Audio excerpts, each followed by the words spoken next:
आती हुई लक्ष्मी को कोई मना नहीं करेगा। तो इसके लिए to avoid such a situation, company में enter into underwriting agreement with the underwriter. और ये अंडरराइटर कोई भी हो सकता है, चाहे वो बैंक भी हो सकता है या कोई पर्सन भी हो सकता है। ध्यान से सुन लेना, बैंक भी हो सकता है, पर्सन भी हो सकता है। सो ये मिनिमम सब्सक्रिप्शन को अवॉइड करने के लिए कंपनी किसको अपॉइंट करती है? अंडरराइटर्स को अपॉइंट करती है। आई होप अभी तुमको याद रहेगा ये अंडरराइटर मिनिमम सब्सक्रिप्शन का। Employ, bank, share holder, board of director, पता नहीं क्या क्या आंसर दे रहे थे। दिमाग खुला रखो, जागो जागो। चलो ठीक है, आगे बढ़ते हैं। Next, closing of subscription list. Closing of subscription list. तो बच्चों, प्रोस्पेक्टस इशू होने के बाद में कुछ टाइम लिमिट होता है। वो टाइम लिमिट के लिए, वो टाइम लिमिट के अंदर आप अप्लाई कर सकते हो। जैसे आप कॉलेज के लिए अप्लाई करने जा रहे हो, तो कॉलेज के लिए पूरे साल भर एप्लीकेशन नहीं होता है। College will give you 14 days 15 days time, that is called as subscription time, subscription list, that is a subscription time. तो as per the SEBI, subscription list must be kept open for at least 3 working days and not more than 10 working days. At least 3 working days and not more than 10 working days. Working days बोला मतलब Sundays exclude, Sundays नहीं आएगा, बराबर है। तो subscription के लिए 3 to 10 working days. Applicant can apply for the share only when the subscription list is open. अभी तुम बोलेंगे सर हम लोग 11 दिन गए, हम लोग है ना 11 डे पे गए, कंपनी को बोला ले मेरा एप्लीकेशन एक्सेप्ट कर, कंपनी भगा देगा उधर से गेट पे से, बोलेगा भग। क्यों बोलेगा भग? कंपनी बोलेगा क्या बोला है, दिखता नहीं है, 3 से 10 दिन का बोला है, 1 दिन बढ़ गया, चल अभी तेरा पत्ता कट गया अभी। तो जब भी सब्सक्रिप्शन लिस्ट ओपन होगा, तो इन दिस टाइम और in this duration the public और prospective investor can apply for the shares, can apply for shares. Next आता है basis of allotment. Basis of allotment, देखो ये कब आता है बेसिस ऑफ अलॉटमेंट? जब most of the time over subscription होता है, मतलब इशू कम है, ऑफर कम है, एप्लीकेशन ज्यादा आ गया, एप्लीकेशन ज्यादा हो गया। But in simple words allotment is decided for each category of subscriber. Each category बोला मतलब कुछ इंडिविजुअल होते हैं, कुछ रिटेलर्स होते हैं, कुछ इंस्टीट्यूशनल बायर होते हैं। इंस्टीट्यूशनल बायर बोला मतलब LIC वाले, याद है यूनिट लिंक्ड यूनिट्स था अपना इंश्योरेंस का, बराबर है। तो ये सब जो है इसके हिसाब से शेयर्स डिसाइड होता है कि किसको कितना जाना चाहिए, किसको कितना जाना चाहिए। और ये सब अकॉर्डिंग टू प्रोस्पेक्टस होता है। किसके हिसाब से होता है? According to prospectus, according to prospectus. और इसके टाइम पे बोर्ड ऑफ डायरेक्टर का मीटिंग होता है, अलॉटमेंट कमेटी बैठाई जाती है। क्या आती है? अलॉटमेंट कमेटी आती है बच्चों। नेक्स्ट है ओवर सब्सक्रिप्शन। अगर ओवर सब्सक्रिप्शन हो गया तो सर ओवर सब्सक्रिप्शन बताओ ना किस तरीके से ओवर सब्सक्रिप्शन।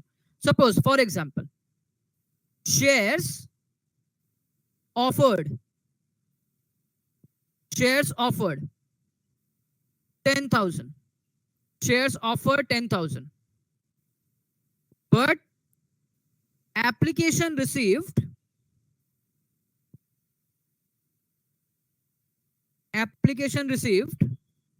ये नंबर्स हैं, ये 10,000 शेयर्स है, एप्लीकेशन रिसीव्ड 12,000 शेयर्स। इसको बोलते हैं ओवर सब्सक्रिप्शन, इसको बोलेंगे ओवर सब्सक्रिप्शन। तो ओवर सब्सक्रिप्शन के लिए सेबी ने क्या गाइडलाइंस दी है, सेबी ने क्या रूल दिया है? देखो, over subscription when application received of shares are more than number of shares offered by the company. तो सेबी ने 2 चीज बोला है। पहला, SEBI does not allowed any allotment in excess of security offered through offer document और प्रोस्पेक्टस। सर इसका मतलब क्या?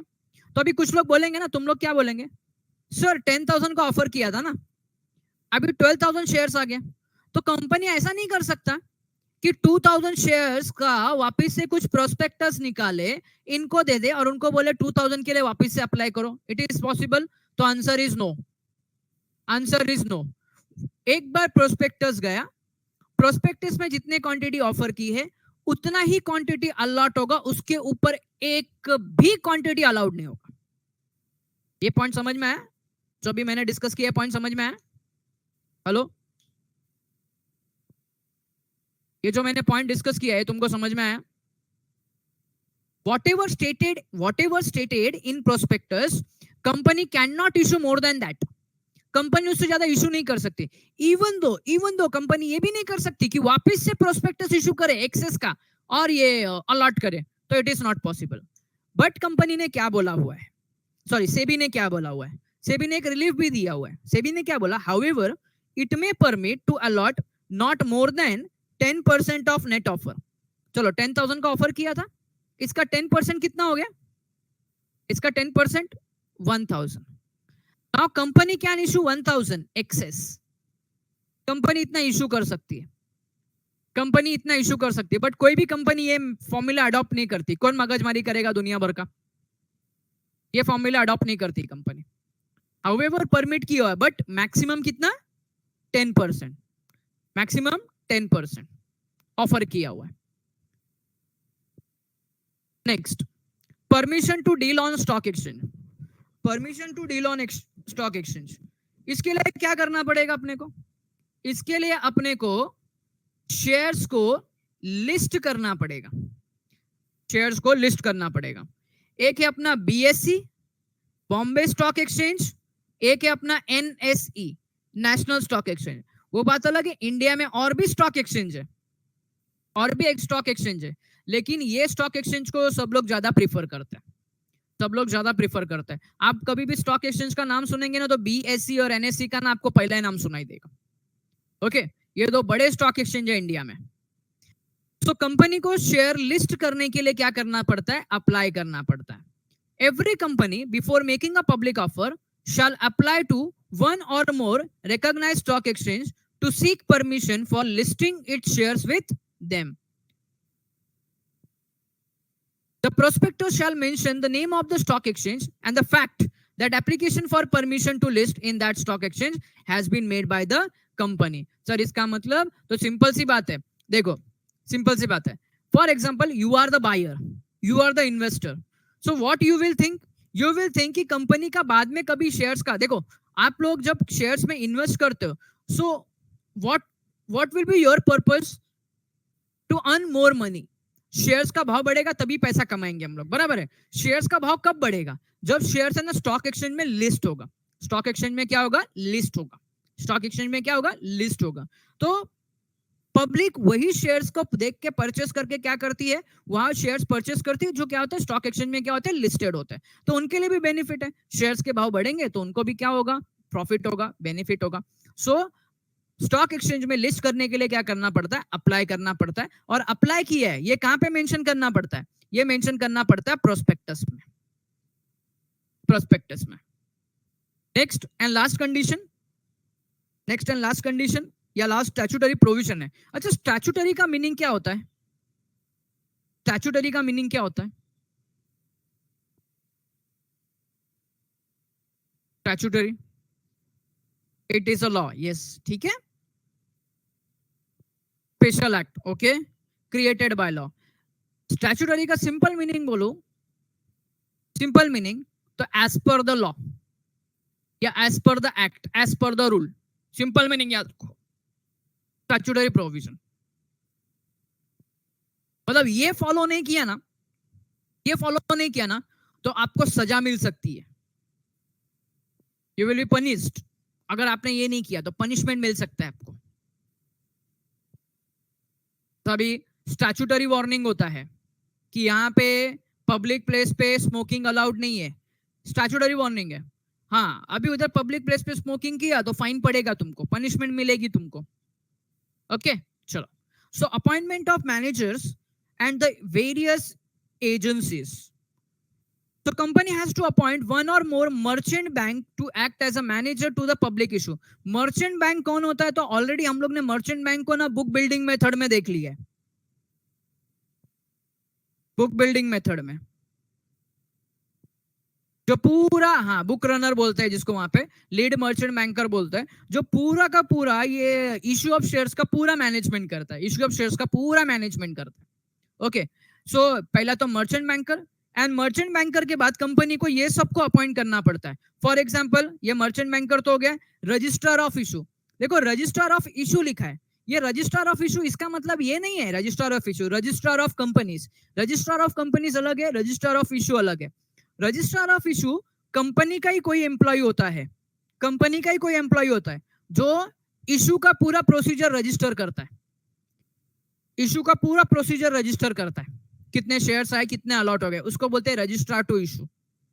Registrar of companies is different, registrar of issue company का ही ऑफिसर होता है जो सब चीज नोट करते रहता है, सब चीज रजिस्टर में एंट्री करते रहता है. अंडर राइटर, ये तो तुमको पता है. अंडर राइटर कौन, तो अंडर राइटर बोला मतलब तो अंडर सब्सक्रिप्शन को अवॉइड करने के लिए अंडर राइटर अपॉइंट करते हैं. Under writer can be individual, can be bank. Collecting bank बोला मतलब जिससे सब बैंक का उन लोग का जो भी ट्रांजैक्शन वगैरह जो बैंक से होने वाला है वो कलेक्टिंग बैंक. नेक्स्ट है एडवर्टाइजिंग एजेंसी जो डिक्लेयर, जो अनाउंसमेंट करेगा आईपीओ आया है या शेयर्स डिक्लेयर होने वाले या शेयर्स इशू होने वाले एटसेट्रा एटसेट्रा. ब्रोकर्स, जिसके थ्रू क्या करेंगे, शेयर्स को हम लोग इशू करेंगे. तो इतनी एजेंसीज को क्या करना पड़ता है, अपॉइंट करना पड़ता है. तो फर्स्ट अपना क्लियर हो गया. पहला हम लोग ने स्टैट्यूटरी प्रोविजंस कंप्लीट कर लिए. स्टैट्यूटरी प्रोविजन, पढ़ाई के लिए मेहनत तो सब करते हैं, लेकिन स्मार्ट स्टडी कौन करता है? प्री एग्जाम ऐप के साथ बनाइए अपनी तैयारी super smart. Pre exam app देता है वाइड रेंज के एग्जाम्स की तैयारी, जैसे JEE, NEET, CAT, CA foundation, CSEET, banking, railway, SSC, MBA entrance, SYJC, com, TYBCom और भी बहुत कुछ. Chapter wise tests and mock tests, detailed performance analysis, और अब तैयारी होगी एकदम परफेक्ट. कहीं भी कभी भी पढ़ाई करें. और एक विशाल क्वेश्चन बैंक आपकी तैयारी को बनाए आसान. इंस्टेंट इवैल्यूएशन से तुरंत जानिए अपनी परफॉर्मेंस और पाएं पर्सनलाइज्ड फीडबैक. तो अब देरी किस बात की? प्री एग्जाम ऐप डाउनलोड करें और अपने नाम से रजिस्टर्ड करें और एक विशाल क्वेश्चन बैंक बिल्कुल फ्री और अपनी सफलता की कहानी लिखें. लिंक डिस्क्रिप्शन में है. प्री एग्जाम ऐप स्मार्ट तैयारी का साथी. अब जाते हैं जनरल प्रिंसिपल. जनरल प्रिंसिपल एकदम चिंदी है, छोटा सा पॉइंट है. तो statutory provision complete. Now going towards the next part, general principles. पहला पॉइंट, प्रॉपर अथॉरिटी. तो सिंपल सी बात है, शेयर्स इशू करने का है, तो who will be the proper authority? Who has a authority to issue the shares? बोलो जल्दी फटाफट. सिंपल सी बात है sir, board of director. Who has authority? Board of director has authority. So board of director or the allotment committee set up by the board has authority to allot the shares. ये allotment committee usually कब आता है पता है क्या? जब है ना ये रहता है, क्या बोलते हैं, ओवर सब्सक्रिप्शन रहता है ना, तब इनकी एंट्री होती है अलॉटमेंट कमिटी की. But usually board of director. आगे, allotment must be against application only. Sir ये तो सबको पता है, कॉलेज के अंदर अप्लाई किया रहेगा तभी सीट मिलेगा. कॉलेज में अप्लाई नहीं किया तो सीट कौन देने वाला है हम लोग को? बराबर है कि नहीं? So without application no allotment, without application no allotment. तो एप्लीकेशन है तो ही अलॉटमेंट मिलेगा. तो company can allot shares only if it has received written application for shares from the applicant. Next, reasonable time. As per the act, allotment shall be done within 60 days of receipt of application money. Within 60 days of the receipt of application money. Reasonable time. ऐसा नहीं है पैसा भर दिया और साल भर तक लटका के रखा है. तो रीजनेबल कितना टाइम बोला है? 60 days. आगे, allotment can be made from 5th day from the date of issue of prospectus. ये भी पॉइंट याद रखो. प्रोस्पेक्टस इशू करने के 3 दिन तक चालू रहता है, 3 दिन तक बंद कर दिया, आ गए अपने पास इनफ एप्लीकेशन, अब इशू करने को स्टार्ट कर दो. Obsolete and unconditional allotment. Obsolete का मीनिंग क्या होता है? प्योर, नो चेंजेस, जैसा बोला है वैसा. And unconditional, no new condition. मतलब जैसा अलॉटमेंट में बोला है, सॉरी अलॉटमेंट नहीं, जैसा प्रोस्पेक्टस में बोला है सेम कंडीशन पे अलॉटमेंट होना चाहिए. इट डजंट मीन कि आपने एप्लीकेशन मनी भर दिया, एप्लीकेशन मनी पे कर दिया है, then company will bring some new condition. Now we will allot you share if you will pay so and so amount. ऐसा कुछ कंडीशन नहीं, या अगर आप ये करते हो वो करते हो, no. It should be obsolete and unconditional. Obsolete बोला मतलब pure, or whatever mentioned in the prospectus. So, shares should be allotted on the same terms as stated in the prospectus and application form. No change in the term of allotment or new condition can be added at the time of allotment. At the time of allotment. So, absolute and unconditional. Absolute bola matlab ekdam pure. Whatever mentioned in the prospectus, it should be followed. No new condition, no new rules, no new terms. Next, communication. Company has to inform applicants that shares has been allotted to him by sending letter of allotment. तो यहाँ पे देखो, जिसको letter of allotment मिल गया, भाई साहब बहुत खुश हो जाते हैं, लगा चलो लेटर ऑफ अलॉटमेंट मिल गया, कंपनी का पैसा मिल गया, सॉरी कंपनी का शेयर्स अपने को मिल गया. लेकिन एक सिंपल सी बात है, जिसको अलॉट किया है उसको तो लेटर ऑफ अलॉटमेंट दे दिया, उसको तो मालूम पड़ गया. जिसकी शेयर्स रिजेक्ट किए उसको कैसा मालूम पड़ेगा? तो उसको कैसा मालूम पड़ेगा? लेटर ऑफ रिग्रेट भेजेंगे. क्या भेजेंगे? Letter of regret.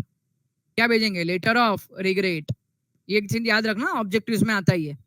Letter of allotment when shares allotted, letter of regret when shares are rejected. Shares are rejected. Okay. This letter gives the detailed number of shares allotted, amount of allotment money to be paid, etc. etc. Sir amount of allotment money to be paid क्यों? तो बेटा देखो, application accept होने के बाद में simple सी बात है, देखो कॉलेज में आपका एप्लीकेशन एक्सेप्ट हो गया, तो विदाउट फीस भरे कॉलेज में, विदाउट फीस भरे कॉलेज में आपको एडमिशन मिल जाता है क्या? बोलो जरा. फीस तो पे करनी पड़ती है. सिमिलरली शेयर्स लेने के लिए लेटर ऑफ अलॉटमेंट मिलता है, and share holder has to pay allotment money. After payment of allotment money, company will issue share certificate. Company क्या इशू करेगी? Share certificate. And the last condition देखो, ये कुछ इस तरीके से शेयर सर्टिफिकेट होता है, आगे आएगा, एक मिनट. सॉरी, ये लेटर ऑफ अलॉटमेंट है, यहाँ पे डेट वगैरह दिया है. लेटर ऑफ अलॉटमेंट देखो क्या क्या है. Number of shares applied 100, number of shares allotted 100, distinctive number दे दिया है, amount received application 250, amount allotted rupees 250. अभी देखो 250 एप्लीकेशन पे कर दिया है, अभी अलॉटमेंट में पे कितना करने का है? 250 पे करने का है. अलॉटमेंट में कितना पे करने का है? 250. कितना रुपया पे करो, तुमको शेयर सर्टिफिकेट मिल जाएगा. आगे, allotment should not be made contravention of any other law. Contravention बोला मतलब अपोजिट, वायलेटिंग. हम किसी और रूल को तोड़ रहे, चलो अभी यहां पे ध्यान दो. A company can not allot shares by violating और contradicting any other existing law. जैसा example, shares can not be allotted to minor. Sir क्यों? माइनर को क्यों नहीं? तो यहां पे ध्यान दो. जब कंपनी शेयर्स अलॉट करती है, किसको? शेयर होल्डर को. तब कंपनी, ये शेयर्स के through company and share holder में एक कॉन्ट्रैक्चुअल रिलेशन होता है. क्या कॉन्ट्रैक्चुअल रिलेशन है? तू मेरे को पैसा दे, मैं तेरे को ओनरशिप देता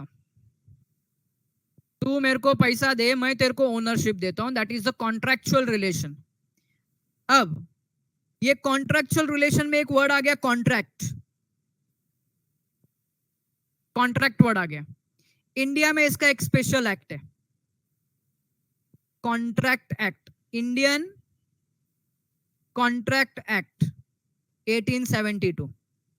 इंडियन कॉन्ट्रैक्ट एक्ट 1872 में बोला गया है, who is not competent to enter into contract. Incompetent है, जो कॉन्ट्रैक्ट नहीं कर सकते. तो कौन कौन कॉन्ट्रैक्ट नहीं कर सकते? तो पहला पॉइंट आता माइनर, इंसॉल्वेंट, इनसेन, पागल हो गया उन लोग, बराबर है।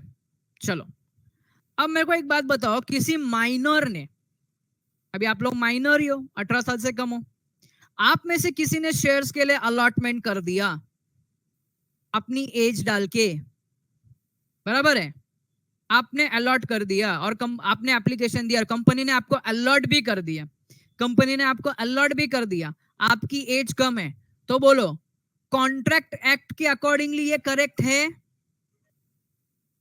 कॉन्ट्रैक्ट एक्ट के अकॉर्डिंगली करेक्ट है? नहीं है, यहाँ पे कॉन्ट्रैक्ट एक्ट का वायलेशन हुआ है, कॉन्ट्रैक्ट एक्ट का वायलेशन हुआ है। अगर कॉन्ट्रैक्ट एक्ट का वायलेशन हो गया है तो ये अलॉटमेंट को बोलेंगे इनवैलिड। क्या बोलेंगे इसको? इनवैलिड बोलेंगे। क्या बोलेंगे इसको? इनवैलिड बोलेंगे, इसको बोलेंगे इनवैलिड, ये अलॉटमेंट गलत है। चलो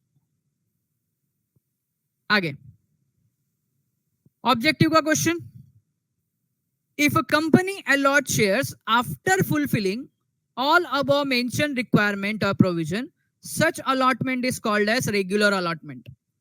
क्या बोलेंगे इसको? regular allotment।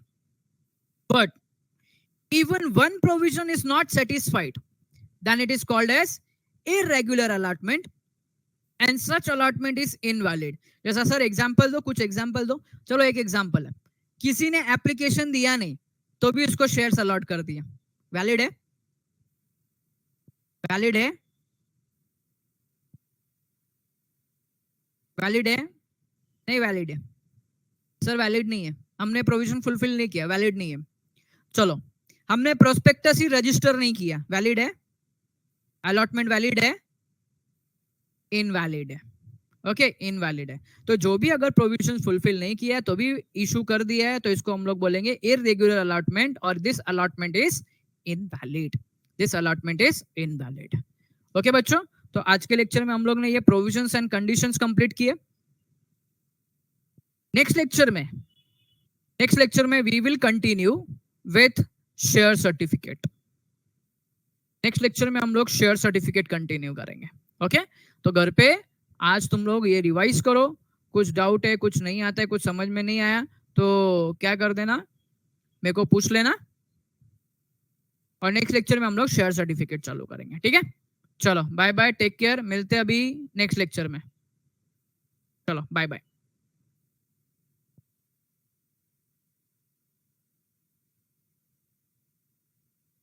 ओके बच्चों, चलो बाय। पढ़ाई के लिए मेहनत तो सब करते हैं, लेकिन स्मार्ट स्टडी कौन करता है? प्री एग्जाम ऐप के साथ बनाइए अपनी तैयारी super smart. Pre exam app देता है वाइड रेंज के एग्जाम्स की तैयारी, जैसे JEE, NEET, CAT, CA foundation, CSEET, banking, railway, SSC, MBA entrance, SYJC, com, TYBCom और भी बहुत कुछ। Chapter wise tests and mock tests, detailed performance analysis, और अब तैयारी होगी एकदम परफेक्ट। कहीं भी कभी भी पढ़ाई करें, और एक विशाल क्वेश्चन बैंक आपकी तैयारी को बनाए आसान। इंस्टेंट इवैल्यूएशन से तुरंत जानिए अपनी परफॉर्मेंस और पाएं पर्सनलाइज्ड फीडबैक। तो अब देरी किस बात की? प्री एग्जाम ऐप डाउनलोड करें और अपने नाम से रजिस्टर्ड करें, और एक विशाल क्वेश्चन बैंक बिल्कुल फ्री, और अपनी सफलता की कहानी लिखें। लिंक डिस्क्रिप्शन में है। प्री एग्जाम ऐप स्मार्ट तैयारी का साथी। पढ़ाई के लिए मेहनत तो सब करते हैं, लेकिन स्मार्ट स्टडी कौन करता है? प्री एग्जाम ऐप के साथ बनाइए अपनी तैयारी super smart. Pre exam app देता है वाइड रेंज के एग्जाम्स की तैयारी, जैसे JEE, NEET, CAT, CA foundation, CSEET, banking, railway, SSC, MBA entrance, SYJC, com, TYBCom और भी बहुत कुछ। Chapter wise tests and mock tests, detailed performance analysis, और अब तैयारी होगी एकदम परफेक्ट। कहीं भी कभी भी पढ़ाई करें, और एक विशाल क्वेश्चन बैंक आपकी तैयारी को बनाए आसान। इंस्टेंट इवैल्यूएशन से तुरंत जानिए अपनी परफॉर्मेंस और पाएं पर्सनलाइज्ड फीडबैक। तो अब देरी किस बात की? प्री एग्जाम ऐप डाउनलोड करें और अपने नाम से रजिस्टर्ड करें, और एक विशाल क्वेश्चन बैंक बिल्कुल फ्री, और अपनी सफलता की कहानी लिखें। लिंक डिस्क्रिप्शन में है। प्री एग्जाम ऐप स्मार्ट तैयारी का साथी।